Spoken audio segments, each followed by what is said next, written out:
IPL tourney చివరి దశకు చేరుకుంది. నాకౌట్ లీగ్లో ఇవాళ చివరి మ్యాచ్లు జరగనున్నాయి. ఇప్పటికే 3 జట్లు ప్లే ఆఫ్ బెర్త్లు కన్ఫర్మ్ చేసుకుంటే లేటెస్ట్గా ఆర్సీబీ కూడా ఆ లిస్టులో చేరిపోయింది.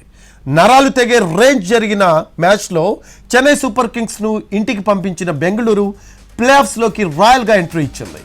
ఇవాళ పంజాబ్ కింగ్స్తో హైదరాబాద్ సన్ రైజర్స్ తలపడుతుంది. నామమాత్రపు మ్యాచ్ అయినా ప్రస్తుతం 15 పాయింట్లతో హైదరాబాద్ టీం 3వ స్థానంలో ఉంది. టాప్ 2లో నిలవాలంటే ఇవాళ మ్యాచ్ గెలవాల్సిందే. అయితే టాప్ 2లో నిలిచిన జట్లు క్వాలిఫైర్ 1కు చేరుకుంటాయి. అందులో గెలిచిన జట్టు నేరుగా ఫైనల్కు చేరుతోంది. ఓడిన జట్టు క్వాలిఫైర్ 2లో ఎలిమినేటర్ మ్యాచ్లో విజేతతో పోటీ పడుతోంది. 3, 4 స్థానాల్లో ఉన్న జట్లు ఎలిమినేటర్ మ్యాచ్లో తలపడతాయి. క్వాలిఫైర్ 1, క్వాలిఫైర్ 2లో గెలిచిన జట్లు టైటిల్ పోరుకు అర్హత సాధిస్తాయి. అందుకే ఉప్పల్ వేదికగా జరిగే మ్యాచ్లో పంజాబ్ను ఓడించి టాప్ 2 స్థానం కోసం ఎస్ఆర్హెచ్ కసరత్తులు చేస్తోంది. క్వాలిఫైర్ 1 గెలిస్తే ఆడే మ్యాచ్లు తగ్గుతాయి. జట్ల మీద కాస్త ఒత్తిడి తగ్గుతుందని భావిస్తున్నారు. మొదట అన్ని మ్యాచ్లు ఓడిపోయిన ఆర్సీబీ చివర్లో వరుసగా 6 మ్యాచ్లు గెలుపొందింది. దాంతో ఆర్సీబీ నెట్ రన్ రేట్ 459 పాయింట్లున్నాయి.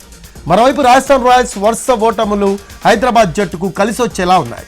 ఈ సీజన్లో వరుస విజయాలతో అందరికంటే ముందే ప్లే ఆఫ్ చేరేలా కనిపించిన రాజస్థాన్ వరుసగా 4 ఓటములతో ఢీలా పడిపోయింది.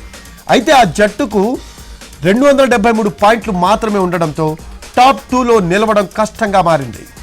15 పాయింట్లు సాధించి ప్రస్తుతం 3వ స్థానంలో ఉన్న హైదరాబాద్ టాప్ 2లో నిలవాలంటే పంజాబ్పై నెగ్గడంతో పాటు ఇతర జట్ల ఫలితాలపై కూడా ఆధారపడాల్సి ఉంటుంది. క్వాలిఫైర్ 1కు ఎస్ఆర్హెచ్ అర్హత సాధించాలి అంటే రాజస్థాన్ రాయల్స్పై కోల్కతా నైట్ రైడర్స్ తప్పక విజయం సాధించాలి.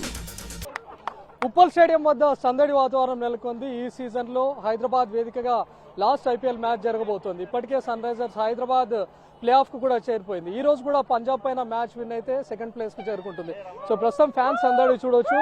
కానీ చాలా మంది మనం చూస్తుంటే ఎవరైనా ప్లేయర్ పేరుతో ఉన్నటువంటి జెర్సీలు వేసుకుంటారు. కానీ ఈ మొత్తం ఈ బ్యాచ్ అంతా కూడా కావ్య పాప వి లవ్ యూ అని చెప్పి వేసుకోవడానికి మనం చూస్తూ ఉన్నాం. ఎలాంటి మ్యాచ్ ఎక్స్పెక్ట్ చేయొచ్చు ఈరోజు?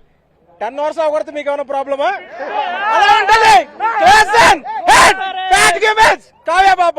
పంజాబ్ కూడా ఈసారి చాలా బాగా ఆడుతుంది. ఈవెన్ అందులో కూడా మంచి హాట్ హీటర్స్ ఉన్నారు. సో పంజాబ్ నుంచి మనం ఎలాంటి ఫైట్ ఎక్స్పెక్ట్ చేయాలి? యాక్చువల్ గా వాళ్ళకి అస్సాం టికెట్స్ ఆల్రెడీ ప్లాన్ చేస్తాం. ఈ రోజు తీసుకోవడానికి వస్తున్నారు. సో వెళ్తున్నప్పుడు అందరికి ఒకటి ఇచ్చేసి పంపించేస్తాం. మనం ఆల్రెడీ క్వాలిఫై అయిపోయాం కాబట్టి మిగిలిన టీమ్స్ ఎలా పంపించాలని ప్లాన్ చేస్తాం. సో ఈ రోజు ఎస్ఆర్హెచ్ విన్ అయితే సెకండ్ ప్లేస్ కు వెళ్లే ఛాన్స్ కూడా ఉంటుంది కదా? కన్ఫర్మ్ గా సెకండ్ ప్లేస్ కి వెళ్లే ఛాన్స్ ఉంది. అది సెకండ్ మ్యాచ్ వల్ల కూడా డిసైడ్ అయ్యి ఉంటది. So hopeful get to second place. Last match మనం చూసాం ఎస్ఆర్హెచ్ 10 ఓవర్స్ లోనే టార్గెట్ ను చేజ్ చేసింది. సో ఈ రోజు మనం ఎట్లాంటి ఇన్నింగ్స్ ఎక్స్పెక్ట్ చేయొచ్చు ఎస్ఆర్హెచ్ నుంచి? ఇవాళ కూడా అదే స్పీడ్ తో ఆడి మరి మనం అంతే పవర్ఫుల్ గా ఆడి మన ఎస్ఆర్హెచ్ మళ్ళీ గెలుస్తుందని మేము నమ్ముతున్నాం ఖచ్చితంగానే. సో పంజాబ్ నుంచి కూడా ఫైట్ ఎక్స్పెక్ట్ చేయొచ్చు కదా? తప్పకుండా. పంజాబ్ కూడా చాలా గట్టిగానే ఉంది. దాన్ని ఏమీ తక్కువ అంచనా వేయడానికి లేదు. ఎస్ఆర్హెచ్ కూడా అంతే రేంజ్ లో ఉంది. కానీ సెకండ్ ప్లేస్ లోకి వెళ్లే ఛాన్స్ ఉంది. కంపల్సరీ రెండాట్లకి మంచి పోటీ. ఎస్ఆర్హెచ్ నుంచి మనం 300 స్కోర్ ఎక్స్పెక్ట్ చేసాం. మరి అది ఈ రోజు పాసిబుల్ అవుతుంది అనుకుంటున్నాం? 100% పాసిబుల్ అవుతుంది. ఎందుకంటే ఎస్ఆర్హెచ్ అందరూ ఆడేవాళ్ళు ఉన్నారు, అటు అందరూ తినేవాళ్ళు ఉన్నారు. సో ఆబ్వియస్లీ ఎస్ఆర్హెచ్ విన్ అవుతుంది. హైదరాబాద్ లో జరుగుతున్న లాస్ట్ మ్యాచ్ సో ఎట్లా ఉంది? చాలా ఎక్సైటెడ్ గా ఉన్నాం. యాక్చువల్లీ మీరు అన్నారు కదండి, లాస్ట్ లక్నో మ్యాచ్ కూడా వచ్చాం. 9.4 బాల్స్ లో కొట్టేసి యాక్చువల్గా 1 అవర్ సేవ్ చేశారు. మనం త్వరగా పంపించేశారు గ్రౌండ్ నుంచి. ఈసారి ఫస్ట్ బ్యాటింగ్ మనకి రావాలి, 300 స్కోర్ అవ్వాలి. ఎస్ఆర్హెచ్ కమాన్ ఎస్ఆర్హెచ్. ఈ మ్యాచ్ తగ్గేదేలే, పుష్పరాజ్ అంతే. బ్రదర్ అందరూ ప్లేయర్స్ నేమ్స్ ఉన్న జెర్సీలు వేస్తే మరి మీ బ్యాచ్ అంతా ఏంది కావ్య పాప వి లవ్ యూ అని చెప్పి? ఎస్ఆర్హెచ్ కి ఫేమ్ తీసుకొచ్చిందే కావ్య పాప. కావ్య పాప లేకపోతే ఎస్ఆర్హెచ్ లేదు, వాళ్ళ ప్లేయర్స్ లేరు. సో ఫస్ట్ కావ్య, దాని తర్వాత హెడ్, దాని తర్వాత క్లాస్, తర్వాత బ్యాట్ గేమిన్స్. సో మేము ఫస్ట్ కావ్య పాప ఫ్యాన్స్ సార్.